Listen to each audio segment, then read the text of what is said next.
আমরা পূর্বের ভিডিওগুলোতে আলোচনা করেছি কিভাবে যে কোনো সংখ্যা পদ্ধতি হতে যে কোনো সংখ্যা পদ্ধতিতে রূপান্তর করা যায়।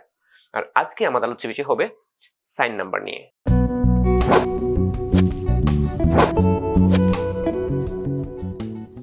তো এখানে সাইন নাম্বারের ক্ষেত্রে আমাদের প্রথমত জানতে হবে যে সাইন নাম্বার বিষয়টা কি। তো সাইন নাম্বার বিষয়টা যদি ক্লিয়ার হতে হয় তাহলে একটা বিষয় তোমাকে দেখাই। দেখো +7 আমরা নর্মাল গণিতে +7 লিখতে পারতাম, আবার কি -7 এর জন্য আমরা এটা লিখতাম। সো এইটা হলো কি আমাদের মানে প্রতীক ছিল যে প্লাস মানে ধনাত্মক ও ঋণাত্মক প্রকাশের জন্য আলাদা একটা প্রতীক ছিল। কিন্তু কম্পিউটারের ক্ষেত্রে বা আধুনিক ইলেকট্রনিক্সে প্লাস মাইনাস ব্যবহার করার কোনো সুযোগ তোমার হাতে নাই। তো ওই ক্ষেত্রে কতগুলো বিশেষ নাম্বারের মাধ্যমে প্রতিস্থাপন করা হয় বা উপস্থাপন করা হবে যে এটা পজিটিভ অর নেগেটিভ। দেখো যেমন আমি যদি এটা বলি, এটা যদি তুমি এটা লিখো 7 এর বাইনারি মান, তুমি যদি +7 মানে ক্লিক করো কম্পিউটারে কিবোর্ডে, তাহলে কম্পিউটার কিন্তু এই মানটা নিবে। সে কিন্তু প্লাস মাইনাস এটা নিবে না। হয়তো আমার চোখে দেখা যাবে যে প্লাস নিচ্ছি মাইনাস নিচ্ছি। এগুলো কিভাবে হয় এগুলো আমরা পরবর্তী ভিডিওতে আলোচনা করব। আর এখানে দেখো -7 মানে এই যে আমরা যখন -7 এ ক্লিক করি কম্পিউটার সাথে সাথে এমন একটা বাইনারি মান নিয়ে নেয়। বুঝতে পারছো? এই যে দেখো 0 দ্যাটস মিন পজিটিভ নিয়ে নেয় আর 1 মিন্স নেগেটিভ নিয়ে নেয়। তো আজকে আমাদের আলোচ্য বিষয় হচ্ছে এই কম্পিউটারে কতভাবে সাইন নাম্বারকে আমরা রিপ্রেজেন্ট করতে পারি। ঠিক আছে, তো চলো শুরু করা যাক। Sign magnitude form. তো সাইন ম্যাগনিটিউড ফর্ম হলো এখানে যে কোনো বাইনারি সংখ্যার ক্ষেত্রে একটা সাইন বিট থাকবে, আলাদা একটা ঘর থাকবে, যেখানে 0 বসলে ধরা হয় এটাকে পজিটিভ, আর যদি 1 বসে তাহলে এটাকে ধরা হবে নেগেটিভ। যেমন সাইন ম্যাগনিটিউড ফর্মে দেখো যে কোনো বাইনারি সংখ্যার সর্ববামে একটা ডিজিট থাকবে অতিরিক্ত, যে ডিজিটটা বলে দিবে নাম্বারটা পজিটিভ অর নেগেটিভ। দেখো এখানে যদি 0 থাকে তাহলে সাইন নাম্বার নিয়ম অনুসারে এটাকে ধরা হয় ধনাত্মক, আর যদি এখানে 0 না থেকে যদি 1 হয় তাহলে এই নাম্বারটাকে ধরা হয় নেগেটিভ। তো বর্তমান সময়ে বা আধুনিক ইলেকট্রনিক্স জগতে এই সাইন নাম্বার সিস্টেমটা আর ব্যবহার করা হয় না। ওয়ান্স কমপ্লিমেন্ট হলো কোনো বাইনারি সংখ্যা 0 কে 1 এবং 1 কে 0 তে প্রতিস্থাপন করাকে বলা হয় ওয়ান্স কমপ্লিমেন্ট।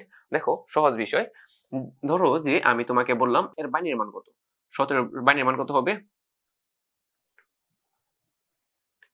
হ্যাঁ, এটা হলো 17 বাইনারি মান। হ্যাঁ, 1 2 4 8 16, এই যে 17, ধরো এটা 17 বাইনারি মান। এখন তোমাকে বলা হলো যে এটার ওয়ান্স নির্ণয় করো। ওয়ান্স বলতেছে যে ওয়ান্স মিন্স 0 গুলাকে 1 করতে হবে, 1 গুলাকে 0 করতে হবে। তাহলে দেখো এটা ওয়ান্স কেমন হবে? এটা ওয়ান্স হবে এমন যে এটা 1 ছিল এটা হয়ে যাবে কত 0, এটা 0 ছিল এটা হয়ে যাবে কত 1, এটা 0 ছিল এটা হয়ে যাবে কত 1, এটা 0 ছিল এটা হয়ে যাবে 1, এটা 1 ছিল এটা হয়ে যাবে 0। এইটাই ছিল কি তার ওয়ান্স কমপ্লিমেন্ট। ঠিক আছে, তবে স্ট্যান্ডার্ড নিয়মটা এটা না, আমরা দেখতে চাচ্ছি কিভাবে আসলে অ্যাকচুয়াল নিয়মটা আমরা কিভাবে অ্যাপ্লাই করব ওয়ান্স কমপ্লিমেন্টের জন্য। এক্ষেত্রে নিয়মটা হলো রেজিস্টার। কম্পিউটার সবসময় রেজিস্টার বেজ কাজ করে। রেজিস্টার বেজ দ্যাটস মিন সে কতগুলো নির্দিষ্ট পরিমাণ বিট নিয়ে কাজ করবে। হ্যাঁ, রেজিস্টার হলো একটা ক্ষুদ্র মেমোরি। কম্পিউটার তার ভেতর সকল কাজ রেজিস্টার বেজ নিয়ন্ত্রণ করে, মানে ছোট ছোট মেমোরিতে ভাগ করে সে কাজগুলো করে। তাহলে দেখো এখানে ছোট ছোট ভাগগুলোর মধ্যে আমি তোমাকে বলতে পারি যে 8 বিট রেজিস্টার, 16 বিট রেজিস্টার। আপাতত এটা মাথায় রাখো, 8 বিট রেজিস্টার মানে কম্পিউটার তুমি যে মানে দেও না কেন সে কি করবে 8টা বিটে ভাগ করে নিয়ে নিবে। তুমি যদি 1ও দেও তাহলে সে কি করবে একটা 1 নিবে, সামনে তার 7টা শূন্য দিয়ে ফিল আপ করে নিবে। ঠিক আছে, আর তুমি যদি 100 লিখো 200 লিখো যা ইচ্ছা তাই লিখো না কেন, কি করবে সে 8 বিটে করবে। যদি কখনো এমন মান দাও যে মানটা 8 বিটে সম্ভব হচ্ছে না, মেমোরিতে জায়গা হচ্ছে না, তখন সে কি করবে 16 বিট রেজিস্টার মানে কি 8 দুগুণে 16, এই যে 16 বিট রেজিস্টারে চলে যাবে। ক্লিয়ার? যদি এমন মান দিলে যে 16 বিটে হচ্ছে না, বিশাল বড় একটা মান দিলে কয়েক লক্ষ, তখন কি হবে কম্পিউটার 32 বিটে চলে যাবে। বুঝতে পারছো বিষয়টা? তো যাক, আপাতত আমাদের কাজ হলো তোমাদের ইন্টারমিডিয়েটে 8 বিট এবং 16 বিট সর্বোচ্চ প্রশ্ন আসে। তোমাকে ধরো এটাই 17, এটাকে বলছে ওয়ান্স কমপ্লিমেন্ট করো 8 বিটের জন্য। ঠিক আছে, তাহলে বিষয়টা বুঝতে পারবা। এটা কিন্তু একটা পজিটিভ সংখ্যা, তাই না? দেখো তাহলে 1 0 0 0 1, এটা হলো কি তার বাইনারি নাম্বার। এটা কত বিট আছে দেখো, 1টা 2টা 3টা 4টা 5টা, তাহলে আরো লাগবে কয়টা? আরো 3টা। এটা হলো 17 নরমাল বাইনারি মান। ঠিক আছে, এটা পজিটিভ, এই যে দেখো এটা হলো সাইন বিট হিসেবে কাজ করে, পজিটিভ মিন করতেছে। আবার এটা ওয়ান্স যদি করতে বলে, এটার ওয়ান্স কি হবে? এটা ওয়ান্স হবে সব উল্টা দিতে হবে। 0 হয়ে যাবে 1, 0 ছিল 1, 0 ছিল 1, 1 ছিল 0, এটা 1 1 1 0। এইটাই হলো কি তার ওয়ান্স কমপ্লিমেন্ট। ক্লিয়ার? সহজ হিসাব। ওয়ান্স কমপ্লিমেন্ট হলো কি, কোনো বাইনারি সংখ্যা 0 কে 1 এ কনভার্ট করা, 1 গুলোকে 0 তে কনভার্ট করা। এখন বিষয় হলো যে ওয়ান্স কমপ্লিমেন্ট কি বর্তমানে ব্যবহার করা হচ্ছে কিনা। ওয়ান্স কমপ্লিমেন্ট একটা বড় ধরনের ডিসঅ্যাডভান্টেজ হলো যে যেহেতু 0 কে 1 এ প্রতিস্থাপন অথবা 1 গুলোকে 0 তে প্রতিস্থাপন, তো এই প্রতিস্থাপন করতে গিয়ে যে সমস্যাটা হচ্ছে তা হলো 0 যে সংখ্যাটা ছিল না 0, এই 0 সংখ্যা দুইটা রূপ চলে আসে। একটা হলো বাইনারিতে +0 হয়ে যাচ্ছে, আবার -0, এটাও সম্ভব হচ্ছে শুধুমাত্র ওয়ান্স কমপ্লিমেন্টের জন্য। কিন্তু 0 তো কখনো প্লাস মাইনাস হতে পারে না। এই কন্ট্রাডিকশনের জন্য কি বর্তমানে যে মাইক্রো প্রসেসর গুলো আছে, এই মাইক্রো প্রসেসর গুলোতে ওয়ান্স কমপ্লিমেন্ট ব্যবহার করা হয় না। তো এখন আলোচ্য বিষয় হলো 2's কমপ্লিমেন্ট। 2's কমপ্লিমেন্ট হলো কোনো বাইনারি সংখ্যাকে ওয়ান্স করার পর তার সাথে 1 যোগ করলেই তা হবে কি 2's কমপ্লিমেন্ট। আর ওয়ান্স কমপ্লিমেন্ট বা 2's কমপ্লিমেন্ট এগুলো সব সময় কি ঋণাত্মক সংখ্যার জন্যই প্রযোজ্য, ধনাত্মক সংখ্যার ক্ষেত্রে কিন্তু 1's 2's প্রযোজ্য নয়। ক্লিয়ার? আচ্ছা দেখো 2's কমপ্লিমেন্ট কি ছিল। 2's কমপ্লিমেন্ট বলতেছে যে আপনি কোনো বাইনারি সংখ্যাকে ওয়ান্স করার পর 1's প্লাস 1, এটা হলো কি 2's কমপ্লিমেন্ট। 1's প্লাস 1, অনেক সময় কিন্তু এমসিকিউতে প্রশ্ন করা হয় 2's সমান কি, মানে 1's প্লাস 1।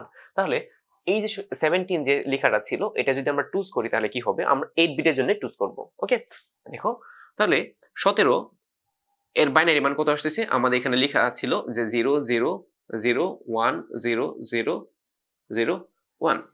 তাহলে এই 17 এর ওয়ান্স কত হবে, এর ওয়ান্স হবে 1 1 1 0 1 1 1 0। তাহলে দেখো এই 17 এর 2's কত হবে, 17 2's হবে এই যে দেখো এইখানে একটা 1 যোগ করব আমরা, এই যে ক্লিয়ার বিষয়টা। এটা ছিল 2's, 2 এর সাথে কি যোগ করতেছি, লাস্ট ডিজিটের সাথে একটা 1 যোগ করে দিব, বাইনারি যোগের নিয়মে অ্যাপ্লাই করে ফেলবা। 0 1 এর যোগ করলে তো 1 1 1 1 0 1 1 1, তাই না? এই ছিল কি তোমার 2's কমপ্লিমেন্ট। এবং এই নাম্বারটা ধনাত্মক নাকি ঋণাত্মক এটা হলো সর্ববামের যে বিটটা থাকবে, 8 নাম্বার যে বিটটা থাকবে, তাহলে সে বলে দিবে পজিটিভ অর নেগেটিভ। যদি এখানে 0 থাকে তাহলে বুঝবা কি দিস ইজ পজিটিভ, আর যদি 1 থাকে তাহলে সে বুঝবে কি এটা নেগেটিভ। ঠিক আছে, এই নাম্বারটা পজিটিভ কিংবা নেগেটিভ এটা কি এই সিম্বলটা বলে দিবে। 8 বিট রেজিস্টারের জন্য এদিক থেকে 8 নাম্বার বিটটা, আর যদি 16 বিটে করো তাহলে 16 নাম্বার বিটটা। ঠিক আছে, ক্লিয়ার? আধুনিক জগতে 2's কমপ্লিমেন্টকে ব্যবহার করা হচ্ছে। কেন 2's কমপ্লিমেন্টকে ব্যবহার করা হচ্ছে, এটা কিন্তু খুব গুরুত্বপূর্ণ একটা প্রশ্ন। 2 এর পরিপূরকে সবচেয়ে বড় অ্যাডভান্টেজ হলো যে 1's কমপ্লিমেন্ট কি ছিল, +0 -0 দুইটাই হতে পারে, কিন্তু 2's কমপ্লিমেন্ট কি +0 -0 দুইটা হওয়া সম্ভব না, শুধুমাত্র +0 0 0 আসবে। ঠিক আছে, এটা -0 অস্তিত্ব সম্ভব নয়, এটা হলো সবচেয়ে বড় অ্যাডভান্টেজ। সেকেন্ড স্টেপ হলো দেখো 2's কমপ্লিমেন্ট, তুমি একটা সরল বর্তনী, বাজারে যে নরমাল বর্তনীগুলো পাওয়া যায় এই সরল বর্তনী দিয়ে তুমি 2's কমপ্লিমেন্টের সার্কিট ডিজাইন করে ফেলতে পারবা। ঠিক আছে, তার মানে আর 2's কমপ্লিমেন্টের জন্য যে সরল বর্তনীটা লাগবে এটা তো খুবই অ্যাভেলেবল এবং একটা রিজনেবল প্রাইসে পাওয়া যায়। এই জন্য 2's কমপ্লিমেন্ট বর্তমানে সবচেয়ে বেশি ব্যবহার করা হয়। তারপরে আরো কিছু কাহিনী আছে। সবচেয়ে মজার বা ইন্টারেস্টিং বিষয় হলো যে তুমি যদি 2's কমপ্লিমেন্টের জন্য একটা সরল সার্কিট বানাও তাহলে এটা দিয়ে তুমি যোগও করতে পারবা, বিয়োগও করতে পারবা একই সার্কিটের মাধ্যমে। মানে একই সার্কিটের মাধ্যমে তুমি পজিটিভ নাম্বারও দেখাইতে পারবা, নেগেটিভ নাম্বারও উপস্থাপন করতে পারবা, এবং তাদের যোগও করতে পারবা, বিয়োগও করতে পারবা একই সার্কিটের মাধ্যমে। তুমি 2's কমপ্লিমেন্টে যে সরল বর্তনী তৈরি করবা এটা দিয়ে তুমি যোগের মাধ্যমে বিয়োগ ফল দেখাইতে পারবা। তুমি মেইনলি করবা যোগ, অ্যান্সারে আসবে কি বিয়োগ ফল চলে আসবে। তার মানে দেখো কত জটিল একটা কাজ একই সহজ সরল সার্কিট দিয়ে করে যায়। এই জন্য মাইক্রোপ্রসেসর বা আধুনিক ডিজিটাল ইলেকট্রনিক্সে কি করা হয়, 2's কমপ্লিমেন্টকে ব্যবহার করা হয়। আর এই যোগের মাধ্যমে বিয়োগটা কিভাবে 2's কমপ্লিমেন্ট ব্যবহার করে করা হয় বা করা যায় এটা আমরা অবশ্যই পরবর্তী ভিডিওতে আলোচনা করব। তো দেখা হচ্ছে পরবর্তী কোনো ভিডিওতে। আল্লাহ হাফেজ।